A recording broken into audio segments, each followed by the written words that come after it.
What up, y'all? It's DJ Envy. And I am Gia Casey. And this is another edition of the KC Crew. Welcome. Yes, we're back in action. I just wanted to say that. I wanted something groovy to say to start the show. You just wanted to be dramatic. Yeah, pretty much. But February 19th, Highline Ballroom. Tickets are almost sold out. If you haven't heard, we're doing a live podcast in New York City. Highline Ballroom, you can get your tickets right now. I think there are very few tickets left. The amount of support that we've seen, we're very appreciative. I mean, we damn near sold out in like 5 days. So we're very grateful and very thankful. We do this every year. I think we're going to be doing more live shows, but the next one is February 19th at Highline Ballroom. It's a Monday night. There's no work or school because of President's Day. So date night, perfect for Valentine's Day. Valentine's Day is a couple days before. This is a perfect gift. Dinner, drinks, and a podcast. It's going to be a lot of fun. We're going to be talking our shit. And we invite all you guys to come on out. And if you want to get tickets, you could just go to highlineballroom.com and you can hit up the KC Crew or hit the search button in KC Crew, or you can go in my Instagram or Gia's Instagram, and we have a link in the bio. You just click the link, and it goes right to the page where you could get the tickets. Yeah, and we're talking about traveling and hitting up some of the other cities. It seems like a lot of people in Houston, California, Toronto, and New Orleans have been hitting us up requesting, that we do the podcast there. So we're thinking about it. So that should answer some of you guys' questions. That's right. So hopefully we'll see you in the city soon. And if you can make it down to New York City, we can't wait to see you February 19th. Yes. All right. Now, last episode, we were talking about a lot. You were talking about your face routine and all that other stuff. And, before we get into some of the topics, right, I wanted to just tell people what my face routine was. Because wait, what your earlier facial care routine was, or what your current facial routine? No, what I do now, because I don't do all that shit that you do in 15 minutes and leave this on, in 5 minutes leave this on. Well, you don't have the time. You couldn't if you wanted leave to. This on. And some people don't have the time. And there's a lot of men out there that say, I don't give a fuck about all that. I need some quick shit. I can put it on my face, wash my face, scrub my shit, moisturize, and get the fuck out the door. So I don't even know what I use. So how you gonna tell them? That's what I'm asking you. Okay. I don't go through the whole process. This is not going to be a 30-minute beauty regimen. This is going to be a 60-second beauty regimen. Yours is not 60 seconds. Is it 60 seconds? It's about. Okay. So what do I wash my face with? I bought for you because I wanted something that was like a 3-step system for you, because I know that you don't have the time, and I wanted something that was strong because obviously you're a man, and men have thicker skin than women, and you have facial hair, and you're not going to go through the routine the same way that a woman would. So I wanted something that would do the job on its own, even if you weren't really putting the work into it. So I wanted to get something for you that was strong. So what I got for you was Peter Thomas Roth's glycolic line, and it's their glycolic cleanser, their glycolic toner, and their glycolic moisturizer. So all you got to do is very simple. Fellas, I take these 3 things in the shower with me. Wait, you moisturize in the shower? Well, I don't moisturize in the shower. So you take I take the washer. So let me explain what I do. So I wash my face every morning. You called it the washer? Let's get the washer. So there's 3 things that I have. Didn't you learn anything from the last podcast? No, I did not. Go ahead. There's 3 things I have. I have a washer, a wiper, and a moisturizer. Now let me explain what these 3 things do. It's not going to be as long as Gia. I take the washer in the shower with me. Gia has a little bin that she puts on the side of That's my care bin, and I call it the care caddy. All right, the care caddy. Tell them what the care caddy is. All right, now the care caddy, Gia, I think she just does this so she could just put my shit back in the box and she don't have to worry about it. But in my care box, as she calls it. It's not a box, it's a caddy. All right, care caddy. There is... People, no, because you're messing this up. You can get it from Harmon or possibly Target, or a version of it from Target. I didn't get mine from Target. I got mine from Harmon, but it's a plastic container that has different sections that you can put your products in and carry them into and out of the shower. Because us women, and some of you men, some of you OCD men out there, I do not like to go into my shower and see products. I don't want to see shampoo, conditioner, body wash, body conditioner, loofahs, sponges, washcloths, my razor, my shaving cream. I don't want to see all of those products in my shower. So everyone in my house has a care caddy. So you put all of your products in this plastic container. It's organized nicely. You bring it into the shower with you. As soon as you're done using it, you put it back in the care caddy. And when you exit the shower, you take that caddy with you and put it in your linen closet or underneath your sink in the cabinet or wherever you choose. But it keeps everything nice and organized, and you never run into a situation where you get into the shower and you do not have a product that you need and have to get out wet and cold and go into your cabinet underneath your sink to get it. Now, this is what's in my care caddy, all right? If that's what you want to call it, a care bin, whatever you call it. You called it a box. But it's and you called your cleanser a washer. All right, let me tell you. You are so simple right now. I am, but this is the truth.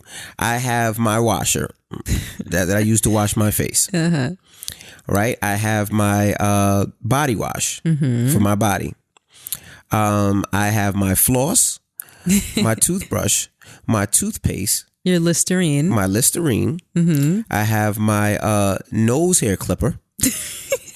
Because I'm setting you up to die. Right. I want you to get electrocuted in the shower. It's battery operated. It's a battery operated nose hair clipper that I clip my nose hairs to make sure I don't have long nose hairs growing out my nose, so I remain sexy. What else do I have in there? I put your cologne in there. My cologne. I have my, not that you use it in the shower. I just don't want him to forget to spray his cologne, so it's in there, kind of like a reminder. My wiper.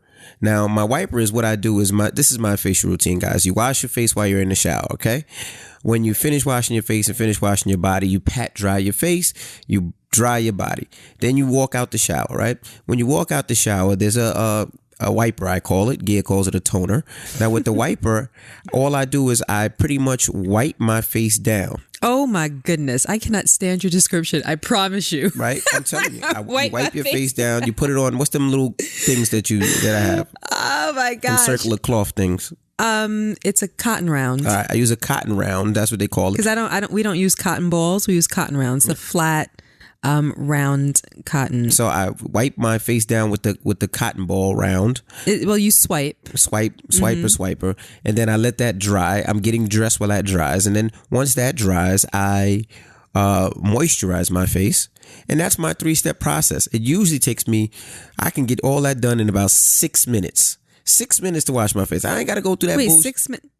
No, it doesn't take you a whole 6 minutes. Yeah, I wash my face. Usually takes 2-3 minutes. Well, because you're in the shower, that that takes. Then when I go out, I wipe my face down with the toner. No, if you did that, moisturize it out the door. If you did that in the sink, like standing in front of the sink, it would probably only take you 3 minutes. Well, that's all it takes. I ain't got to do all that process of let this sit. Well, of course not, because your last concern is anti-aging or sun protection or firmness or anything like that. But I'm just telling you. You don't care about brightening. Fellas, you don't care about dark spots. Your face and you want it to look good. That's what I do. I don't go through the process, but that's how I wash my face.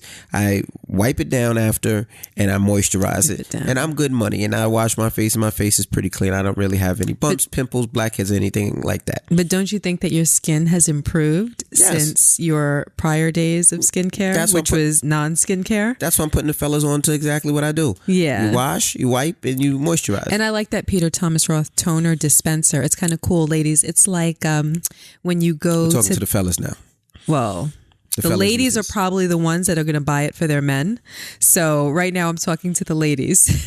The dispenser is kind of like when you go to the nail salon and the nail polish remover or the acetone, they have in like a clear dispenser, and they put the cotton pad on top of the dispenser and they press it down a few times, and there's a tube that pretty much ejects the liquid upwards into the cotton pad. And that's nice. That's how your dispenser is. And that's kind of cool. So I just want to put fellas on how I wash my face, the products that I use. So fellas, you be good money, and ladies, you could buy your fellas some stuff to make sure their face is clean. Right? Yes. Now, and I'm not saying that that's the best for men. I'm not necessarily sure what's the best for men, but I like that brand. I trust their ingredients and their formulations, and that's why I invested in it. So men, if there's something you want to try, give it a try, but feel free to try other things as well. But that's a nice 3-part system. Right. Now I want to talk about what we stopped off last week. And You mean what you cut me off and threw away to for this week? yeah, I mean, we had to. We would like... You do that a lot, right? I mean... I bring up something, I'm all into it, and you'd be like, you know what? We can't have a 7-hour podcast. We have 5 kids. You'd be like, you know what? I think that we should talk about that next week. Right. Because you must have done that 14 times to me. And it makes sense because instead of rushing, because we have so much to get in. No, I wouldn't rush. You rush. Right. Well, the last podcast was an hour and 30. What do you want them to be? 3 hours and 30 minutes? No. I got things to do. Not at all. I got a job. Just saying. We got 5 kids. We got shoveling snow. We got... I'm going to do that to you one good time. What? You're going to bring up something like, you know what? Let's talk about that next week. I'm cool with that. Go ahead. I'm cool with that. I wanted to, we were talking about men being physical with their women or anybody being physical in a relationship. Mm-hmm. And how sometimes it's looked at as,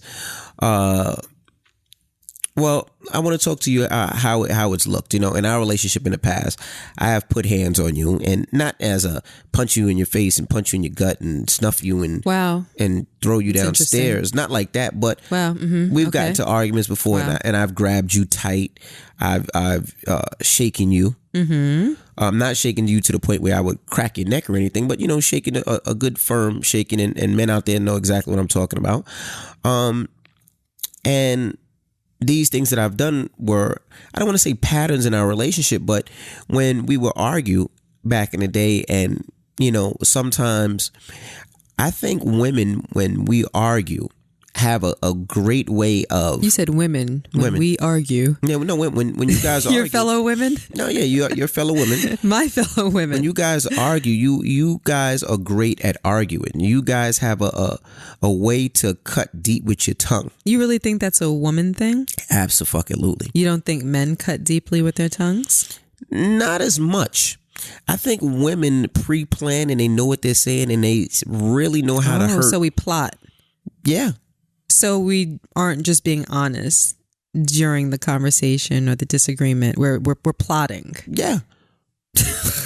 Okay. Yeah. Yeah. So that's not true. I mean, I'm sure that some people plot. I think in some arguments you say things that are not necessarily true, but you say it to hurt my feelings, and I'm sure women say things to hurt their man's feelings as well. And I think that men say things to hurt women's feelings as well. I think you so. You think not? I think times, but I think women do it more. And I think men's reaction is to get physical a lot because I think men feel that they're stronger and that they can. You know, I feel like for a man sometimes, and even with me in our relationship early on, I knew that I was stronger than you and I would try to use that strength to put a fear into you. You know, instead of having an argument or to avoiding a question, or if I didn't want to go into a particular space in a conversation, if I got a little aggressive with you, 9 times out of the 10, it would stop that conversation. You know? Mm-hmm. Don't you think? Don't you agree?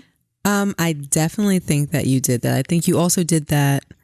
Well, before I get into my thoughts, let me ask you. Mm-hmm. So you were cool, and in case you didn't listen to the last podcast, we're talking about very early on in our relationship, right? Between the ages of, I might have been 17, you were probably 18 to 19, 20, 21, 22. Around there. Maybe even 23-ish. Uh-huh. Just to give you guys a frame as to what we're talking about and our levels of maturity. You had no problem instilling fear in me if that's what you thought that you were doing? Yeah. You had no problem? No. So why didn't you fear that it may push me away? Because anytime that I did it, and not hit you, not punch you. I don't want anybody to say like, you know, Envy was abusing Gia. But I was to an extent, but it wasn't like where I'm punching you in a black eye or anything like that. But no, I mean, to be very clear, again, in case you didn't listen to the last podcast, it was, I think more so just you attempted levels of intimidation. Absolutely. Where, just like you said, you would shake me, you might put me up against a wall, you might throw me on a bed, you've sat on top of me to make sure that I listen to you or to calm the argument down. Those were the things that you did specifically. But you've never struck me or hit me per Correct. se. But what you did were, those actions are definitely considered forms of abuse, but mild forms of abuse in Correct. comparison to some things that other females experience. Well, first and foremost, I think the reason I did that is because I never seen a relationship like ours. Meaning, I never had any siblings, so I never talked to any sisters or brothers about dating a girl or how to deal with a female. And, you know, as I always say, my dad, he's a retired police officer. So the way that he and my mom's relationship was, there was never really a beef. Like, you know, my mom kind of just bowed down. Whatever my dad said, she did. You know, if it was like, for instance, if my mom was like, hey, I want to go to the mall and go get something, my dad was like, nah, we're not going to the mall today. We didn't go to the mall. It was nothing. It was no conversation. There was no talk. If we're at Christmas dinner and my dad was like, we're leaving, and my mom was like, I want to finish my coffee. No, you better grab your coffee and get in that car because you're going to have to walk home. That's what I'm sure he didn't say that. I mean, not that. I'm sure he didn't say that, but maybe that was the undertone. But that was understood. My dad ran the household, and what he said went. And at the same time, while you're saying that, I'm thinking that if I didn't know your mother and I was listening to you say that, I would have the wrong image of your mother. No, she's not a pushover or anything like that. Your mother's not a pushover. But that's just how the household was ran. And when I met you, you were a little different. You know, I wasn't going to say, yo, we out. And you'd be like, all right, yeah, we out after I finish eating. It wasn't like that. So for me, seeing what I seen growing up, and this is why, you know, it's always great to raise your kids in a certain way so they see different things, because your kids is pretty much a reflection, whether you want or not, of what you do. So now in a relationship with you, and, you know, you being very strong-minded and me being very strong-minded, it wasn't like that. So for me to almost get it like that and get it to what I understood and what I knew, I would use my intimidation factor. And I wasn't a big person. I only weighed 100 pounds wet. But back then, maybe 150 pounds soaking wet. Yeah, maybe 150 soaking wet. So what I would do is I would grab you and push you against the wall and you know, sit on top of you and things like that, and use that intimidation to stop arguments, to, you know, if you said something that hurt my feelings, instead of going back and forth with an argument, it would be like, nah, this is what we doing, and then I'm out. And for you in a relationship, I don't ever think you ever took it as a threat. Yeah, you keep using this word intimidation, and I mean, that's what I tried. I was never intimidated by you. You never scared me.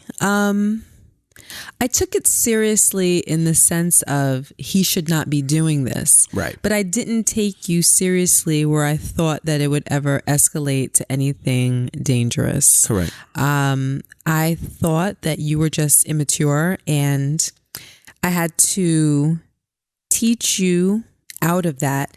And like I touched on during the last podcast, I wrongfully thought that it meant you getting so frustrated, you getting so hot and heavy, you getting so angry and riled up.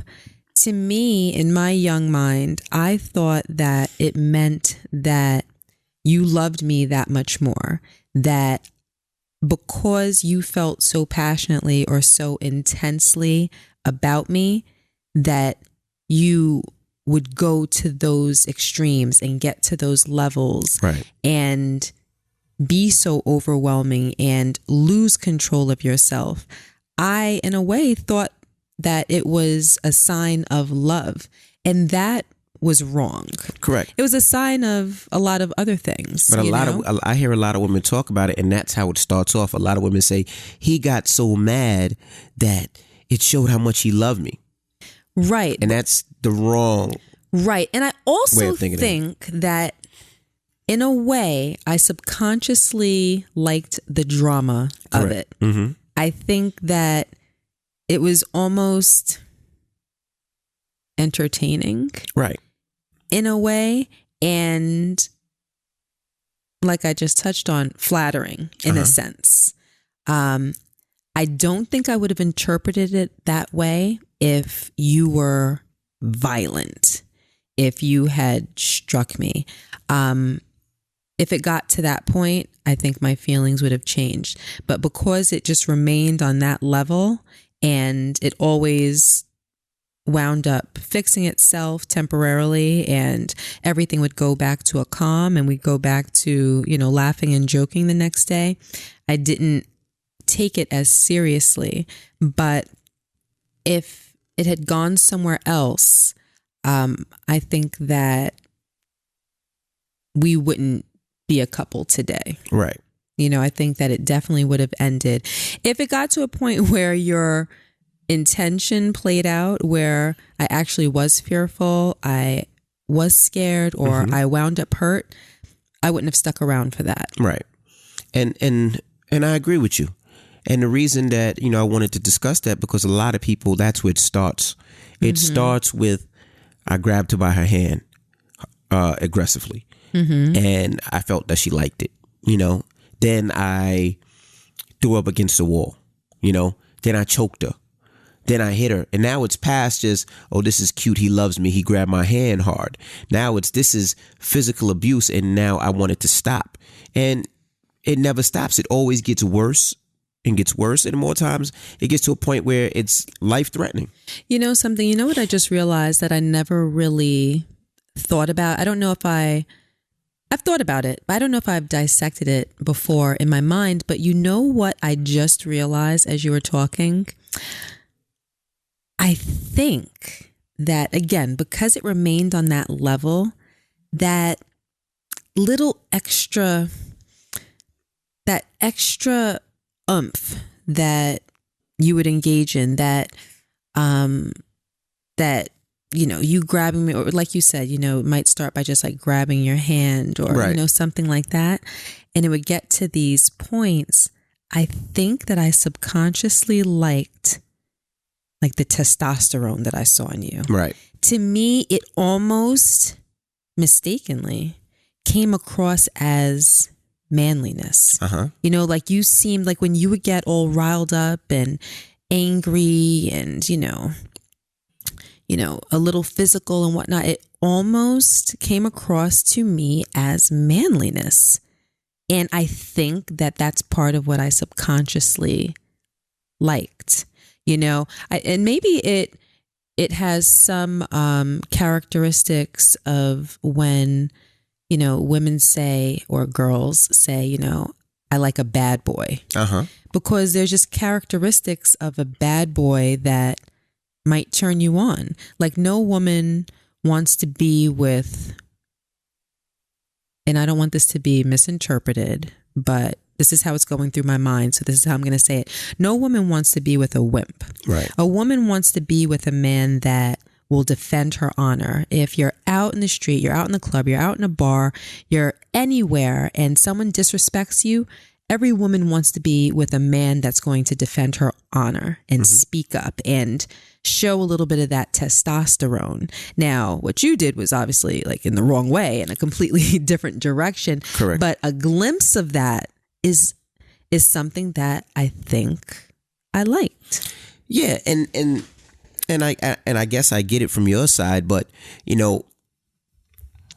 where truthfully, manliness would be the exact opposite. Correct. Knowing how to control yourself. Right. Knowing how to talk to someone. Knowing how to communicate. Knowing how to make ends meet without having to show all that testosterone. In reality, a mature woman would realize that. But at the time, I had the mind of a girl, even though I thought I was so mature. Right. And you see it a lot, and not just in relationships. You see it. I mean, we have kids that play sports, and you see it all the time where a kid misses a jump shot, and he's throwing the basketball and kicking the cooler and kicking the stands. That's where it starts. Or cussing and carrying on. That's where it starts. Same thing. Even in the NFL, like you see a player miss a block and he throws his helmet down and he's cursing and kicking. That's it. Yeah. You know what I mean? Now the difference is it's just not on the field. It's in a relationship. And there's no difference. People are like, oh, he's just mad. I like that intensity. No, because that intensity comes from somewhere. He can't control his feelings. And I'm going to put it to you even better. We can get in an argument right now. Right now. And you can call me a ton of everything. Right? Okay. Call me all types of ton. Bitch boy. You could call me, I mean, not that you don't, but you can call me anything that you wanted to call me that's in the dictionary. Right? What? Okay. You call me fuck boy, whatever you wanted to call me, right? I don't get mad. Like, okay. I don't know if you noticed, but now when we argue and we get into sometimes an argument that's not nice, I'm not the same Rashawn. Oh, no, you're not. I don't even recognize that old Rashawn. But I realize that being a man is not being aggressive and being mad and being nasty and yelling and screaming and throwing shit and grabbing you and punching a hole in the wall. That's not being a man. Being a man is saying, okay, I'm going to allow you to say what you want to say. And now I'm going to say what I have to say. Now, either we're going to disagree or we're going to agree on something, or you get what you have to say out, I get what I have to say out, and we continue and we move on. But back then, you know, I can tell that it kind of turns you on. You could tell. Yeah. So now Really, you could tell? Yeah, absolutely. So now the grabbing you went to holding you, to throwing you against the wall, pinning you against the wall, to all that stuff. And that was never good. And you know what? Now that I think back to it, it would usually result in sex. Right. Like that's how it would end. Right. Like you'd apologize and whatever. We would have like these moments afterwards where it would de-escalate and you would calm down and you'd be so sorry and promise it would never happen again. It was definitely a cycle. And then it would turn into sex. And you know what? It's funny because even now, sometimes when we argue, you say that some of the most enjoyable sex for you is after an argument. Correct. Yeah, absolutely. And that's because I feel like I'm fucking myself back into good graces. What? What? Because we just got in. Hold on. Let me just process that real quick. What's so funny? I don't know. You made something so vulgar sound so eloquent. It's just what? It's the truth. We just got into an argument, whether I did something wrong or we did something wrong together. You know, whether we apologized or it turned into sex. Now I feel like I'm fucking you back into good graces. So now I feel like I'm fucking you back into you forgiving me. So I feel like if it's a better fuck, you forgive me faster. If it's a whack fuck, it's just like, yeah. So I'm really trying to fuck back into good graces. So it's sex with an end game. Yeah, if you want to put it like that. Aside from the standard end game. Correct.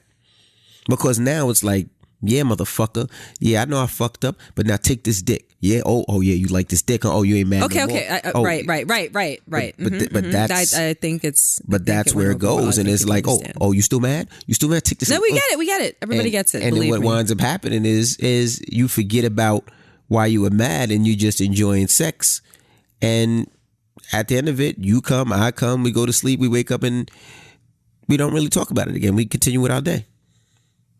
Well, that sex usually happens after you're forgiven. Right. After we're already in. Yeah, but then we never discuss it again until the next argument. Then the next argument happens, and then it's the same cycle over and over and over again with, you know, me ending up busting, you busting, we keep moving. That's how it used to be. Right or wrong? I don't know, but I don't know if females bust. But anyway. They bust. Yeah, not really. No, not really. Okay. So anyway, orgasm, nuts, whatever you want to call it. Yeah, squirt. right. Okay. Yeah, so what would you advise for people that are experiencing that right now?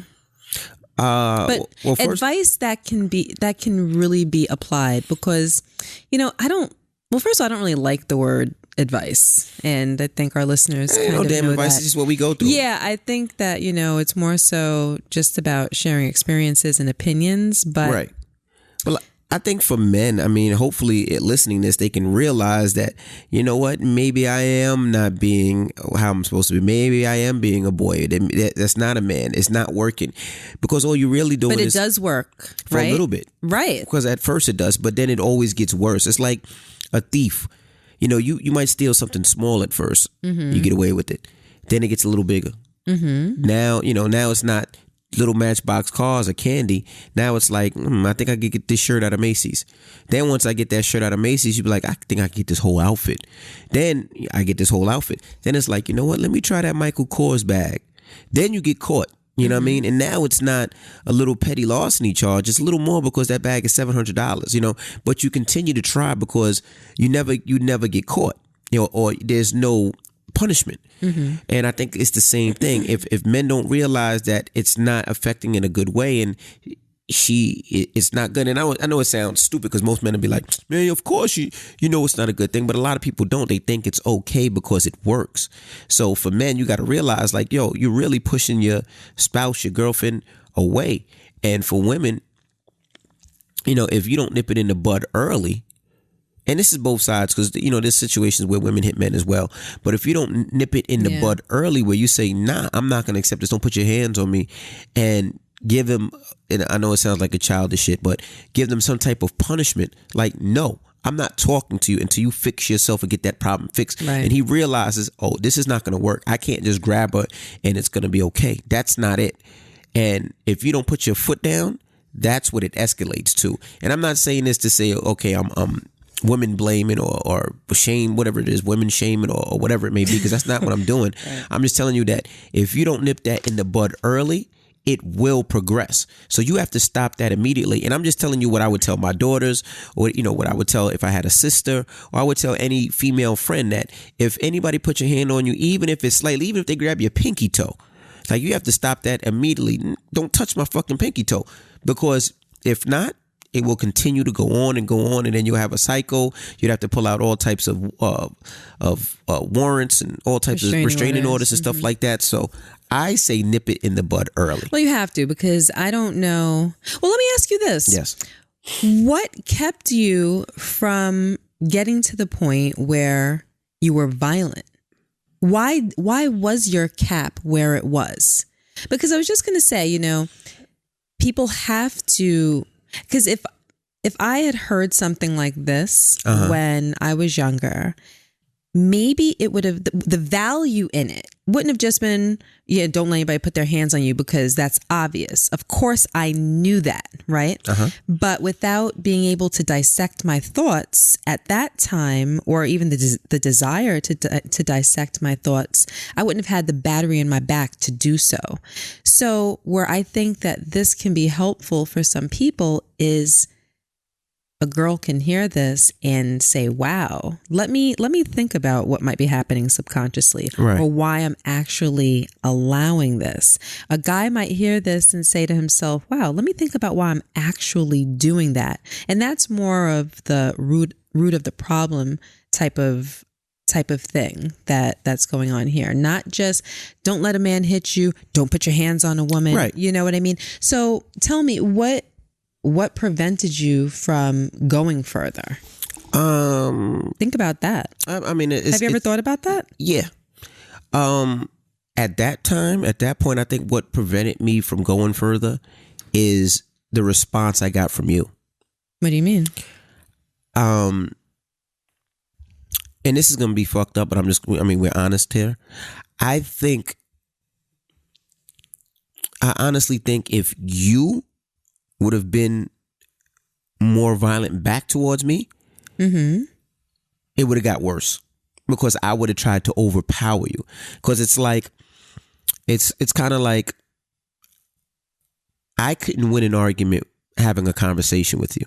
You know what I mean? Because back then it wasn't about having a conversation and getting to the bottom of whatever the disagreement was. It was about winning. It was about winning. Right. You wanted to win. I wanted to win, which is the worst thing to do in a relationship. Like, winning is the fucking worst. Like, winning, nobody wins. Right. You know what I mean? It has to be, let's resolve the problem. Now, of course, you don't have to agree all the time. And that's fine, but winning is the worst thing to do. Taking responsibility, taking accountability, communicating, understanding, that should be the goal. Right. But I think that if it got to the point where, let's say I put my hands on you and you slap me, I think that me trying to win, even the situation, might have slapped you back, and then you would have punched me. And I don't know. Hopefully I would have had good sense not to put hands on you. I pray to God that I wouldn't have. Slapping would have been. Yeah, that's even worse. But I just wasn't a nice person during that time. But no, I don't want to take that away from you. You were a very nice person, right? But you had those moments. Like, I loved you for a reason, right? Aside from that,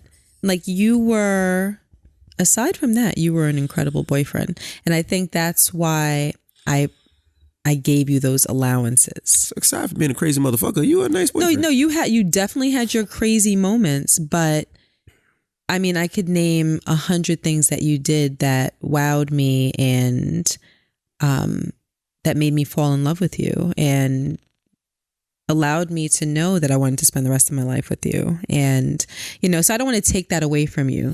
I could say 1,000 positive things about you during that time. That happened to be one of your flaws, your biggest flaw. And I think that shows a sign of a coward when men do that. And I was a coward for the things that I did back then. But I also feel like with raising our son, that's one of the things we make sure from the door, that you don't get emotional and that you think rational. And those are big things that you put into your son's head. Like, if Logan misses a jump shot and he, because he's never kicked anything or punched anything or nothing like that, because I'll bust his ass. Yeah. But if Logan even complains too much, I'll be there, fix up in the stands, I'm like, okay, shh. Yeah, he's I'm like, no, because I know you're not going to show emotion. Yeah, he has to know. Sit there, the like, referee. don't pout. No, don't show. Like, you go and if you get benched, you go sit next to your coach and you shut the bleep up. Yeah, that's right. No, that's not what we're going to do. You shut the fuck up, get back in the game, and forget about that play. Nobody thinks about it. The next play. And we do that to our son at the game. Logan doesn't have a problem. Even our smaller son, 3, if something happens and he doesn't get what he wants and he starts to complain or starts to we don't do that. No, that's not what we're doing. Nope. You stand your ass up. We don't do that. And if it's to the nanny, you go back to apologize to the nanny. If it's to your sister, you go apologize to your sister. Now there's no tantrums. No, none of there's that. no hissy that's where it starts. There's no none of that. So yeah, you're right. It is priority in our house, right, to teach our kids how to control their behavior and to control their emotions. Right. And I think that's how it starts, and that's where it works and helps you from a child to understand that I have to hold my emotions and not just be reckless with them, because that can get you in trouble, and not even on a court. That can get your ass locked up. You could be, you get a little older and go to a party or a bar and somebody says something and your emotion makes you do something stupid that can affect the rest of your life. You know what else I think I just realized? What's that? I also think, and correct me if I'm wrong, but I also think that maybe you acted like that in our relationship because maybe you didn't feel secure enough to act that way outside of our relationship. You weren't a rah-rah type of person and, the type of guy that would be out there starting fights or, doing things like that in the street. I feel like you just reserved that type of buildup for our relationship. No, I wasn't a rah-rah person. I was a person that just demanded respect. You wasn't going to disrespect me. Right. But you weren't outwardly violent towards. I wasn't outwardly violent. You would think that if you're like this within your relationship, that you'd be like that in the street, and you weren't. No, it was like two different people. Right, because in the streets, people would be surprised. People would be surprised to know that you were like that at times within our relationship. And like I said it last time, it might have only happened 5 times. Right. I think I can recall all the times that it happened. So it might have happened 5 times. It wasn't chronic, but it was definitely something that happened from time to time.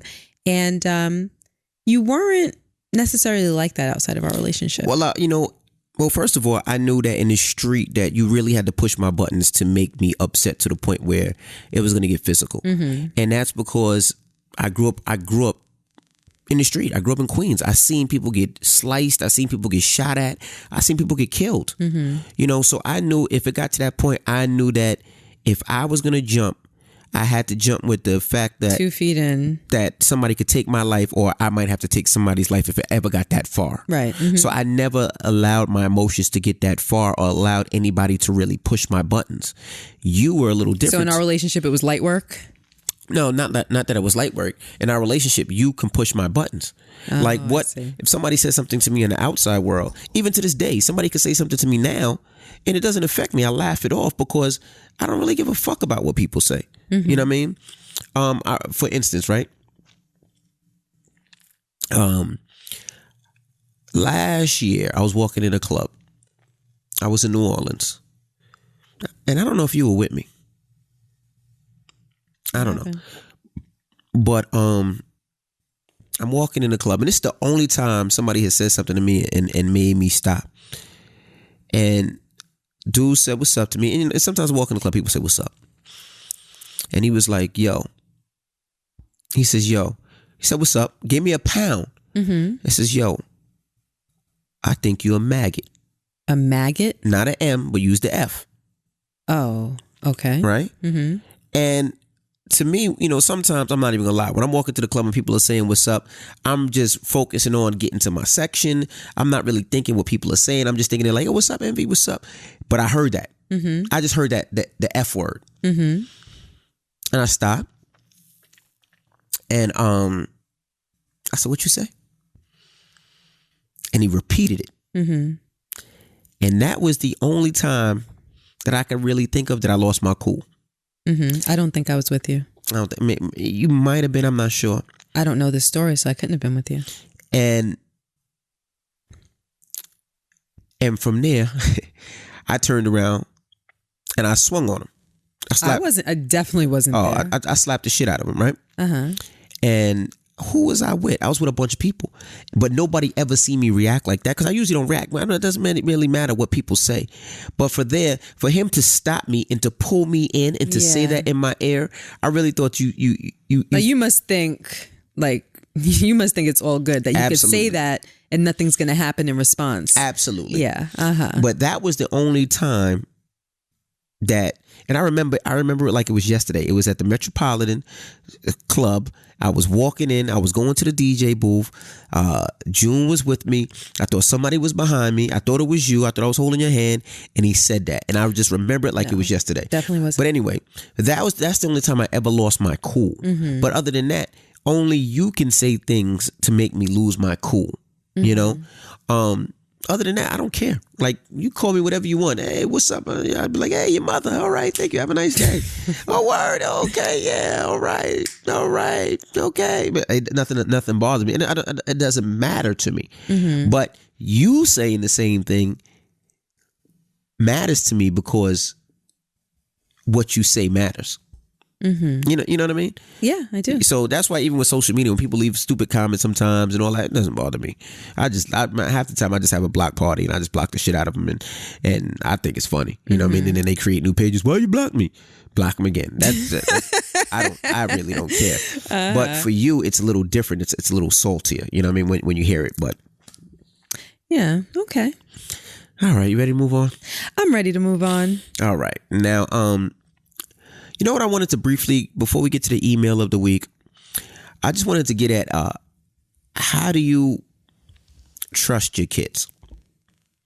We were talking to Madison, and Madison says she has some friends that their parents go through their phones, go through their social media, their Snapchat, their Instagram, and all their other stuff. And they said their parents are really into it to make sure that what they're doing and what they're not doing. And how come you don't do that with your kids? Well, I think that it all starts with the relationship that you have with your children. When Madison came and told us that, and you know, the relationship that we have with Madison, you know, people will ask, you know, should your older kids be your friends? Like, how do you draw the line between friendship and parenting? And, you know, like your father, for instance, babes, will say, you're my son, you're not my friend. Correct. Like, he stands firm to that. You're my son, you're not my friend. You'll never be my friend. And there are people that share the same feeling, but I feel as though my children are my friends, but friends with limits.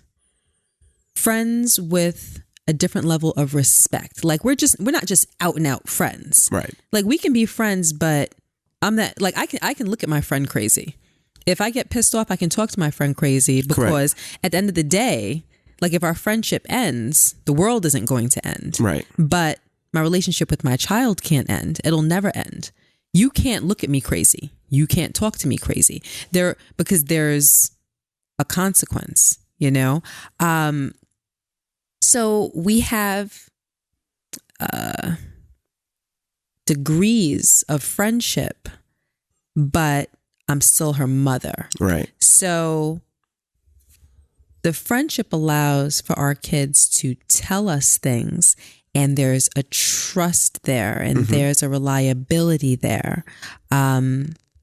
There's a camaraderie there, you know, but at the same time, there are boundaries.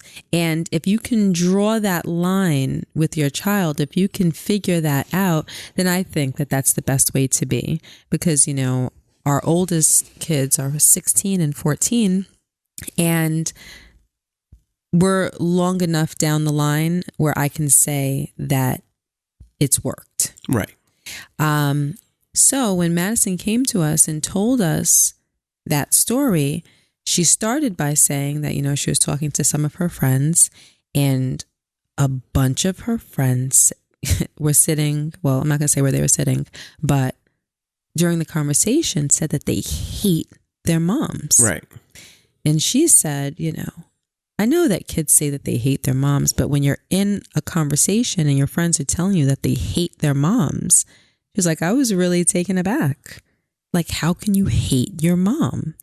And she said, I just sat there quietly and I was listening to, you know, everybody telling their stories. And it was kind of like, oh, you know, my mom goes through my phone. My mom doesn't let me do this. She doesn't let me do that. She checks my social media. She checks my Instagram. She checks my Snapchat. She tries to get into my emails. She's all over my texts. They have my code, something about the iCloud, blah, blah, blah, blah, blah. And, she, you know, when they asked her, you know, how she felt, she was like, all she could say is, you know, I just don't have that experience. You know, like, that's not my experience in my house. And she was like, I kind of kept it to myself because I didn't really want to tell them how it is in my house to make it seem as though, you know, we're so far apart with, you know, what our home lives are like. She was like, but it was interesting to hear how they felt, you know? And I said, well, how do you feel? And she was like, well, Mom, I feel like you're my best friend, you know, like, I tell you everything. And like, I love that. And I said, you know something, Madison, I can't imagine a relationship with you where I had to check your phone. I had to check your social media. I said, I follow you on Instagram. So yeah, I read your comments to make sure that no one's being inappropriate with you. I said, but that's as far as that goes. I said, but if we had a relationship where I had to check those things, or I had to check your room in the middle of the night to make sure that you didn't sneak out, or, you know, I had to pop up on you at parties to make sure that you weren't drinking, or call other friends' moms to make sure that you're there like you say that you are. If I had to go through all of these other measures, then it would be the signs of a failing relationship between you and I. And things here would have to be wrangled so that we would disrupt that path and create a new path. Right. And I told her, for me, there would be no worse feeling than distrusting my child. You know, I said, I can't imagine a situation where you would lie to me and do something other than what you say that you're going to do. You know, Logan, you know, now he's 14, and I mean, and we're very protective. We're very, very protective. And we explain to our kids why we're protective and why the rules that we have for them are what they are. Correct. And they understand that those rules are put into place for their protection, for their safety, and because we love them. They know that we're not just trying to be mean. Right. You know, because that's how I was raised. My parents gave me explanations and they gave me the leverage to make decisions. But I always knew that if they told me no, that it was for a reason that was warranted, that my parents weren't just trying to be mean. And I try to raise my kids the same way. So anyway, Logan is now at an age where I let him go to the movies with a few friends. Mm-hmm. The movies are only the movie theater's maybe 7 minutes from our house. I drop him off. I pick him up. So he goes to the movies last weekend and he calls me and he's like, Mom, the movie's over. So typically, you'd be picking me up, but do you mind if we go to the supermarket? Right. Because the movie theater and the supermarket are they're connected. They're like in the same building, if you could imagine that. So he's like, can we walk across the hall or whatever to the supermarket?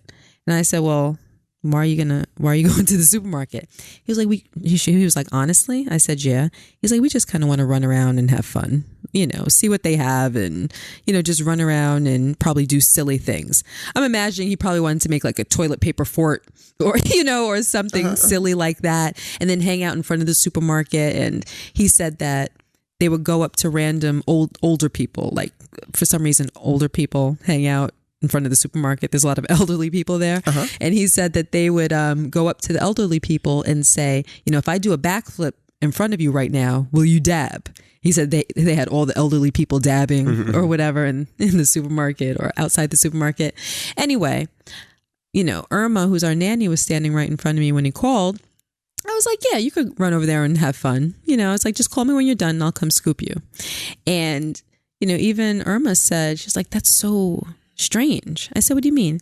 She said that he would call you and ask permission to do that. Like any other kid would just, it's 10, 15, 20 minutes after movie's over, would just go over, do it, and then call you afterwards. Right. And I said, yeah. I said, Logan asks me for permission to wipe his ass. That's true. Like the kids always ask for permission.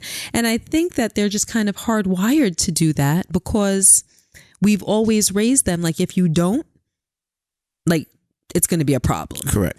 You always ask permission. And if you ask permission, guess what? 9 times out of 10, the answer is going to be yes. You're never asking to do anything outlandish. And if I say no, it means that it's for a good reason. It can jeopardize your safety. So they have trust in us to ask. They're not fearful of the no because they know if they get a no, it's in their best interest. Right. So I think that it all starts with developing that at home. Like once you develop that relationship, then I don't think that you have to go through other measures to make sure that they're doing what Correct. They're supposed to be doing. Right. No, I agree with you. And I think that starts young. And I think you did it today. And first of all, I mean, our kids come in our bedroom and I got to force them out. I got to say, yo, get the fuck out of our room. Like, it's that bad. But I seen it today with our 3-year-old. Like, all right, it's time. No, Mommy and Daddy want to watch Netflix. I seen it today with our 3-year-old. Today our 3-year-old came in the room and you were like, hey, Jackson, are you sucking your thumb at school? And he was like, no, Mommy. And then you was like, Jackson, are you telling me the truth? Just tell me the truth. He was like, okay, Mommy, yes, I'm still sucking my thumb. Yeah. And you was like, give me a hug, just tell me the truth. No matter what it is, tell me the truth. He didn't get in trouble. Yeah. And that was just I was dying. It was the cutest thing. I was like, are you sucking your thumb at school? He was like, no. I said, Jackson, you can be honest with me. Are you sucking your thumb at school? He was like, yes. I was laugh for 5 minutes. I just had to hug him and kiss him. And, you're right. It's that encourages him to tell the truth. He knows, the truth. Even though that he shouldn't be, he won't get in trouble. And I think that's where you start. You start off young. If you have young kids, you start off young. Yeah, but and that's another thing, when it comes to parenting, you can't expect your kids to be perfect. They have to feel okay with telling you the truth. Right. If they fear telling you the truth, if they fear that it's not a safe zone to be honest with you, then I think that means that you're grooming them to lie to you. Correct. Because I think it's human nature that, people always try to take the easy way out. Like, what can I say that is going to give me the least impact? Right. You know, like, how can I make sure that I'm avoiding anything negative? If all I have to do is tell this little itty bitty lie and it's going to make my life easier, I'm just going to tell that little itty bitty lie. If it means I don't have to do all this explaining, I don't have to get punished, I don't have to disappoint my parents, I'm just going to tell this little itty bitty lie. But if you create a safe environment for a kid to tell you the truth where, yeah, you can be disappointed. Like, yeah, you know, I'm disappointed, but I'm glad that you told me the truth.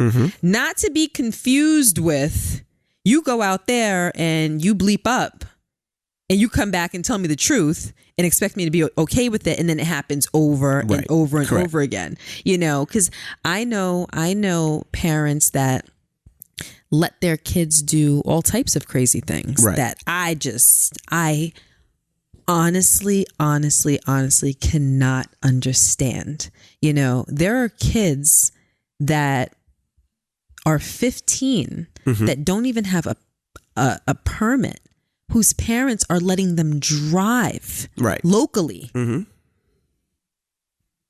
Like, my mind is blown. Like, you have your parents' permission to drive at 15, where you don't have any formal lessons. You don't really know what you're doing. So you can take your parents' car and drive around. What if you kill somebody? Right. And you had the permission of your parents. Like, how does that happen? So, you know, there are parents that let their kids do all types of things, you know? Yeah, no, you're absolutely right. And sometimes parents need to be better parents, you know what I mean? And not just allow kids to run rampant. Right. So, you know, with that being said, I don't think that you just let your parents, I don't think you just let your kids do whatever. I don't think that you let them run rampant so that you can have a good relationship with them. Because that's oftentimes the reason why parents let their kids do whatever. Right, to have good relationships. They want to be cool. They know that, you know, if their kids are having sex, they'd rather them having sex at their house instead of, you know, out in the street, out in a car or whatever. If they're drinking, they'd rather for them to be drinking under their roof instead of in a park, on a corner, at their friends' houses or whatever. If they're doing drugs, or like right now, vaping is very big and, you know, weed pens are big. I'd rather them do it, you know, under my roof where I can control it or whatever. And I feel my feelings are more along the lines of, why don't you teach them not to do those things? Yeah, I agree with you. Absolutely. Not to do those things. Not give them an excuse to say, well, okay, just do it at the house. No, don't do it at all. Don't drink it all. You're too young to be drinking, too young to be smoking, too young to be driving. You know, I agree with you wholeheartedly. But why? You have to explain to them why. It can't just be you're too young. Right. Do you understand what I'm saying? Because explanations like that don't work for teenagers. Correct. You're too young. Because if I'm a teenager and I hear that, what does that mean? What are you really saying to me? I'm too young. Because to me, I'm relatively grown. I'm mature. I'm capable of making good decisions. I know my limit. You know, I can still drive. My reflex time and my intuition is all still intact. Correct. You know, and they're wrong. Absolutely about wrong. all of those things. You know, and that's why parents have to be parents and not just try to be friends at times. It's okay to be a child's friend, but know when to you have to parent. But it's also about explaining. Correct. You know, and you and I go back and forth about explaining, but there are things that you have to explain to a child so that they really understand, or a teen or a kid, however you want to term them, you know, so that they really understand why your rules are what they are. Right. You know, to a point where it doesn't even have to be about your rules. It's where your kids are making those decisions for themselves because they're acting in their own best interest. And I think that's where the training comes in, and training them early to make those kind of decisions. Absolutely. Absolutely. And I agree with you wholeheartedly. And, you know, it's a thin line, and you have to know when to be your child's friend and know when to be your child's parent. I mean, I think you be them both at the same time, but where either of those forms of relationships kind of take the lead. Absolutely. Do you know what I mean? Mm-hmm. Yeah. All right. Well, it's almost time to get up out of here. We're not doing an email? Yeah, we do a little email. Oh, okay. We're over time, so. We're over time right now? Yeah, we're over an hour. Oh, okay. Okay, well, this is... You be all right. Now, we have listeners of all ages, and we appreciate all our listeners, but this is from one of our youngest listeners. Now, this is just... When I read this, it made me... It broke my heart a little bit. Okay. Excuse me. Why didn't I find love at 15? Hi, DJ Envy and Gia. I love you guys. I love your family relationship and you two as individuals. I get a little jealous when I hear that you two began your love affair at such a young age. I'm 29 and very single. I know I'll never be with any one of my high school loves, but even at my age, I'm not meeting any guys I feel meet my standards. How can I get over that feeling that I missed out? But more importantly, how can I vet these guys without wasting a bunch of time? I met a guy who's 24 and he's a nice guy, but after a few weeks, I could see that he's not into whining and dining me, which is what I want. He lives with roommates, and the other day he asked, "What time do you want me to come over? Or did I want to go out?" What the fuck? After only a few weeks and 2 dates, he's not into taking me out? Envy as a guy and Gia as the big sis I never had. Please help me with a few tips to help me get my groove by the time I turn 30 this summer. I love you and thank you for reading my email. That is not one of our youngest listeners. I don't know what you're talking about. She is 29 years old. You know what happened? I just read the caption, "Why didn't I find love at 15?" And I thought she was maybe like 16 years old. That's what I really thought. So I was like, you this said, is a good one. I'm 29. I'm like, what is he talking about? Yeah, I really put that one on the side. I said, oh, this is a good one. She's 16 years old and she's looking for love. Let me fix her right away. But no, this lady's 29 and she's looking for love, right? And now she's a lady? Yeah, this lady. This lady. Well, you know, I'll say this, and this is very simple for me. You know, I think a lot of people are looking for love, and they need to stop looking. And with that being said, stop trying to find something. It will happen when it happens. When you force yourself to look for something and you force yourself to, I want it now. I want to do it by 30. I want to do it. It never happens that way because you seem thirsty. And I think people see that from afar away. Yeah, you don't see it for yourself. I want you to wine and dine me. No, dude wants to motherfucking come over and just and watch some TV with you. You know, just start there. Now from getting to know him. If you don't like him. No, don't start there. She's absolutely right. Are you crazy? After 3 weeks, he wants to come over?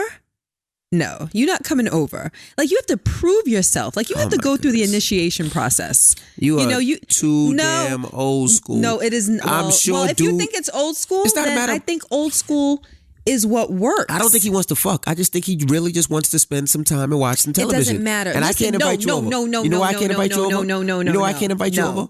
No. Because I have 3 roommates. So you can't come over here and chill with the roommates. And I'm working hard, so I can't afford it. So you got your own place. Let's just watch some TV. You don't have to afford it. Baby, listen, people can get creative with dates these days. You can do things that you can go out and show a girl a good time for $25. Right. Do you know what I mean? You can get creative. And as a female, I would be impressed if a guy took me out and showed me a good time on a budget. Because those little things are what feels sweet. Right. So hold on. So if money is the problem, that's not an excuse. Let me ask you a question. So what is the problem then? What do you mean? What's the problem? Coming over is the problem? Coming over is the freaking problem. That's too. Listen, it's one thing. I don't want to fuck. No, hold on. And it's okay if you want. It's okay if you want to bleep. It's okay. I'm not judging anybody. You know, I think, listen, there are people that go out, they have one night stands. If that's the way that you want to live, as long as you're safe and it's 2 consenting adults, if that is your lifestyle, then that's fine. So I have no problem with that. If that's what people choose, you just don't be out there endangering anyone's lives. Don't lead anybody on. Don't lie. That's fine. What I'm saying is, if she wants to be in a relationship, then it has to start off letting the other person know that you're down for a relationship and you're no easy walk in the park. And I've said this before. I don't think that anybody consciously wants anything that comes too easy. You know, like, if you want to be able to come to my apartment, you have to show me that you're worthy of coming to my apartment. Okay, so this is the thing. Like, right? There has to be steps. Like, you have to build towards something. Right. I don't know about you, but I want to earn something. Like, if I'm with a guy, even me, I don't want anything that comes too easy. I want to work for a little something. Okay. I want to feel like if I get your love, if I get your trust, if I get your adoration, that I earned it. That you're just not out there giving it to any chick that walks past you that you kicked it to. All right. Well, do you know what I mean? Well, listen to this, right? So there has to be steps. No, it doesn't. I don't agree. So, all right, let me say this. You think that he should be able to go to her house after the second week? Hold on. He could be Just freaking crazy. It's third week. Whatever. Well, he can be crazy. And you can be entertaining a stalker that now knows where you live. Can you vet somebody and know who they are and why they're getting to know you before you allow them into your home, into your own private space? I'll let you talk. Now, let me say what I have to say. So now we've been dating for 3 weeks, right? Yeah. We've been going big out. whoop. Applebee's, Tony Roma's, all the expensive spots, right? Yeah. Now, as we're talking, because we're talking on the phone, we're texting, we're into each other, I find out that you like power like I do. Mm-hmm. Oh my God, 50 Cent's new show. I love it. You love it. I never miss an episode. Really? Then you watch it at 9. I watch it at 9. Let's reconvene on the phone as soon as it's over. You watch it too? We should watch it together and have a little power party. Okay, I'll come over. You can't come over here. Nah, B. Because I have 3 roommates. I'm 24. I just got out of college. I'm getting myself together. So I'm not crazy. I'm not. But you might be. I don't know. It's only been 3 weeks. So let's watch power together. I don't want sex. I don't want to fondle you. Of course you want sex. You might not ask for it, but you definitely want it. But we can't just watch power together? No. I don't know you. Well, that's why. I don't know you. That's why. It's only been 3 weeks. What's your middle name? I don't know. Ask. I don't know. Where's your mama live? I don't know. Queens. You sure as hell isn't going to know. You're not going to know where I live if I don't know where your mama lives. Are you kidding me? 3 weeks? You think somebody should let somebody over their house? So what do you think? That's why one night stands usually go to the telly, because I'm not going to let you know where I live, and you're not going to let me know where you live. 3 weeks. My point is, even one night stands don't let each other know, because it's too early. After 3 weeks, we go out. You think 3 weeks is enough time to let somebody know where you live? We go out with each other after 3 weeks. You got to drop me off. If it's 3 weeks, then I pick you up. And then to let them in your house, to know like where your exit doors are. Nope. Exit doors. Nope. So what do you? What is you know where my security cameras are? Nope. So what do you suggest? Wait, what's the question? Like, what's the? She wanted to know about this guy who already wants to come over, and he has a couple of roommates, so she can't go over there. And she wants to know, what do you think she should do? Well, they're not boyfriend and girlfriend yet. I think that they should entertain themselves, excluding her home. Clearly his home isn't an option, so excluding. I wouldn't be going to his house after 3 weeks either. You can hold me down and do whatever. You can have your way with me. I don't trust you after 3 weeks. Like, I have to get to know you if we're going to be in a contained spot where it would be difficult for me to leave if I want to leave and you don't want me to leave. Like, safety is priority. Right, I agree. 3 weeks. When Madison gets old enough to be dating, she's 20 years old, would you want her inviting some guy that she met in a bar to her house after 3 weeks? Yeah, we all watching Power. You, me, him. We all there watching Power. Power party. I bring the popcorn. That's right. You bring the Coke. We all watching Power. And I'm eating healthy now, so I'll bring the kale, the zucchini, all the stuff that's green that I can't pronounce. You bring the cold pressed juices. That's right, the cold pressed juices. We having a huge party. No liquor infused, nothing. No, but realistically, would you want her to invite somebody over for 3 weeks? No, you're right. Like, you have to be safe. Like, I was watching, and listen, the ID channel, oh my goodness, will have you pulling your hair out over safety. ID channel is the reason why Madison couldn't cross the street till she was 16. No, drunk drivers is the reason she couldn't cross the street until this year. But I'm sure you've seen that on the ID channel. But no, but I was watching something the other day, and the percentage of stalkers in this country, according to the show that I was watching, like 1 out of 6 people, 1 out of 6 women will be stalked at some point in their life.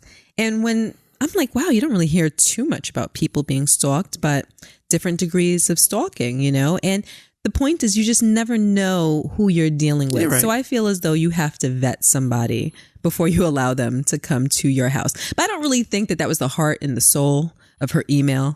I think her email was more so geared towards someone not wanting to wine and dine her. Right. And finding love. And skipping through the initiation stage and just, getting to a point where you're supposed to be later on in the relationship where you're just kind of chilling. You don't really have to work for anything. You're just, you're not trying to impress me anymore. Right. I think that's really what she was getting at. And I would say for anybody out there that is dating, date. I would say date. Like, don't feel like, I met one person, he's the person, let me try. No, date. You're not being a hoe. You're not fucking all of them. Date. You're just fucking some of them. No, I mean, you don't have to fuck any of them. What's wrong with you? No, you don't. Just like 2 or 3 at the same time. It's not a problem. Going out with people on dates is not bad. And, of course And not. You should go out and see what you like. And you can kiss a lot of guys. Yeah.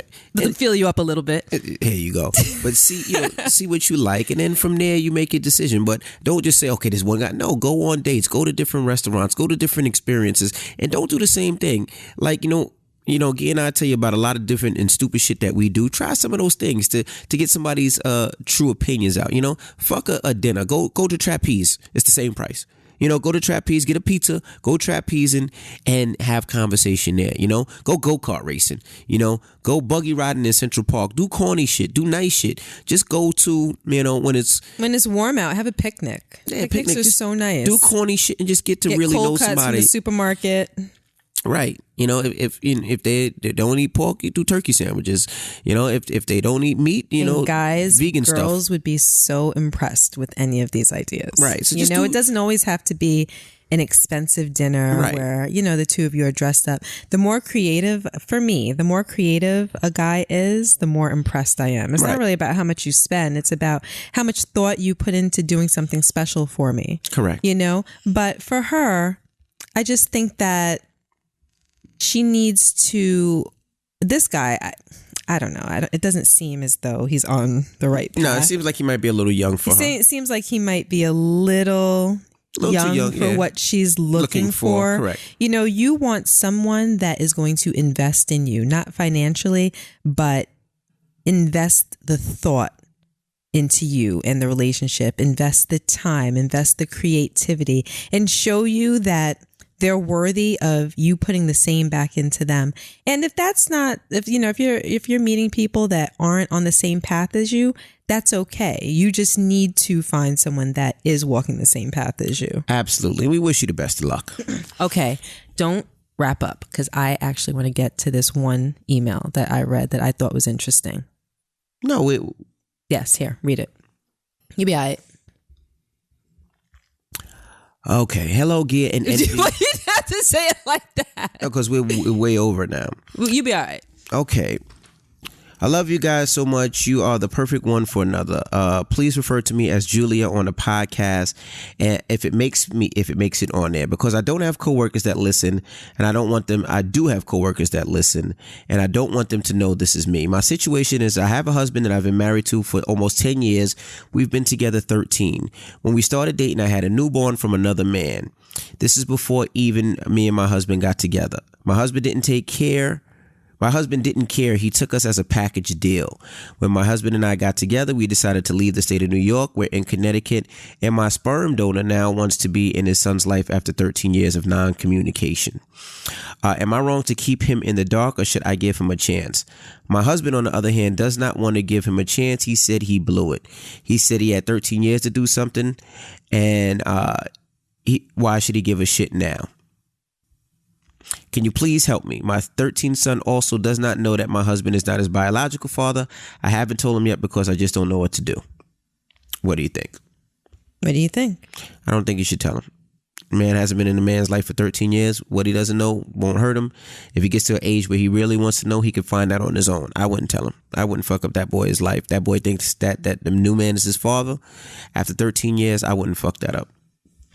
I don't know. When I read that, I was a little on the fence. Usually I'm a little bit more cut and dry.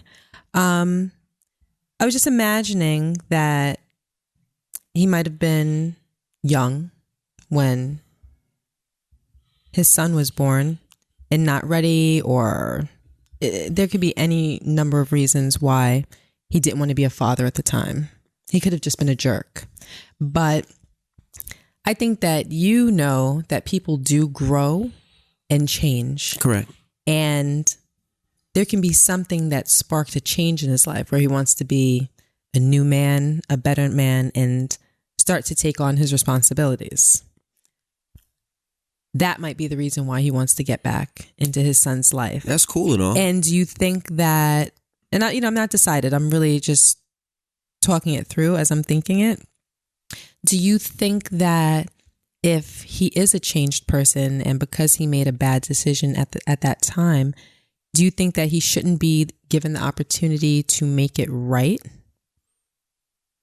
No. No. Mm-mm. Mm-hmm.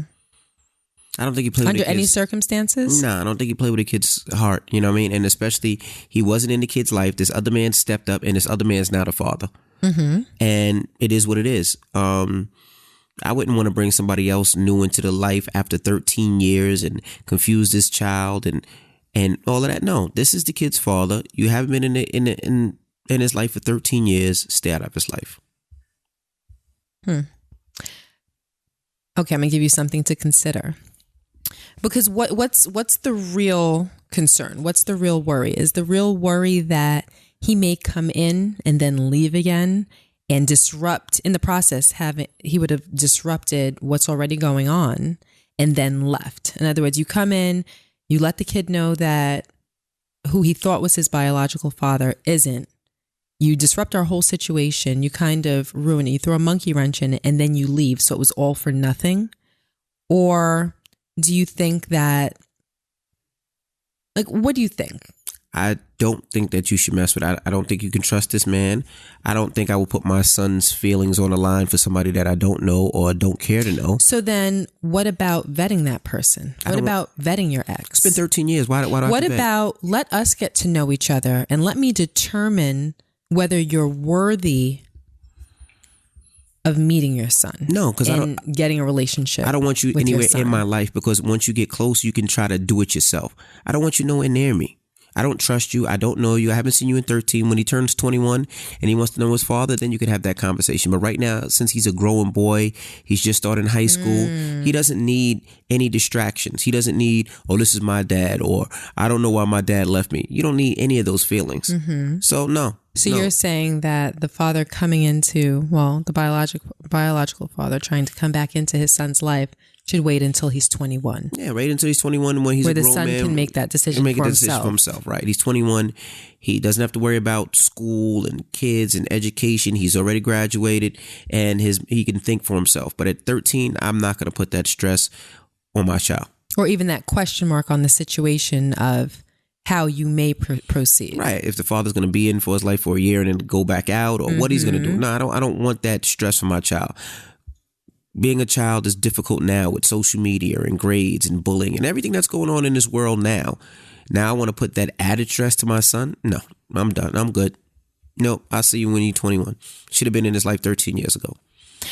I like it because it kind of it strikes a medium. It's not telling you that you can never know your son, you can never be a part of your son's life, but it's forcing you to take accountability for the decisions that you made early on, and at the same time, it's protecting your son right now. Absolutely. So it's not closing the door. It's basically saying, this is what you decided. Now, I would prefer that you jump off a bridge and never come back. But if you wanted to come back when, he turned 21, I understand. But then we can all have that conversation and we can explain to him. Absolutely. And if you have changed, you can explain what you've gone through and what brought you to this point now, etc. Absolutely. Okay. Yeah, I like that. Okay. Absolutely. Sounds good. All right. Now, don't forget, we are going to be February 19th at the Highline Ballroom. You can get your tickets right now. HighlineBallroom.com. We have almost sold out. All the, I guess they have VIP seats where it's a meet and greet and it's preferred seating. All that is sold out. But in the arena, the seats are all pretty great seats anyway. So definitely get your tickets, and we would love to see you there. Again, February 19th. I think we're almost sold out. Very few tickets left, and we would love to see you. So if you can get your tickets, you could follow Gia on Instagram or follow me on Instagram and click the link in the bio and get your tickets now. And we can't wait to see you guys. And we're also trying to figure out a game night. Yeah, we're trying to figure out a way that we can have a successful game night where everyone can participate, everyone can have a good time, where it doesn't have to be too long so that, you know, people aren't sitting there getting bored and tired, waiting for their turn or waiting for their opportunity to participate. So we're trying to figure out a way where it can be great and enjoyable for everyone. Correct. So once we get that together and we figure that out, we'll try to make it happen. And I guess you can decide if you want to be on Team Gia or Team Envy. They want to be on Team Gia. All the losers go to Team Gia. All right. But we'll see you guys. The losers will prevail. Shut up. We'll see you guys next week. It's what, 3 a.m? Shit. Time for me to get to work. Yeah, we had to kick our baby out of the bed. Now I got to go get my baby back. Yes, it's 3 o'clock in the morning. You have to take a shower in an hour and a half. Yeah, what hour? An hour? It's snowing outside. I got to leave a little early. It's damn near blizzard. I got to 90-minute delay for the kids for school in the morning. Damn, they got to leave now. Just the morning. Just to get out of this snow. Yeah. All right. I'm going to see if I can get a 15-minute nap in. Thank you for rocking with us. Thank you for coming over. All right. I'm DJ Envy. And I am Gia Casey. And that was another edition of the KC Crew. Toodles.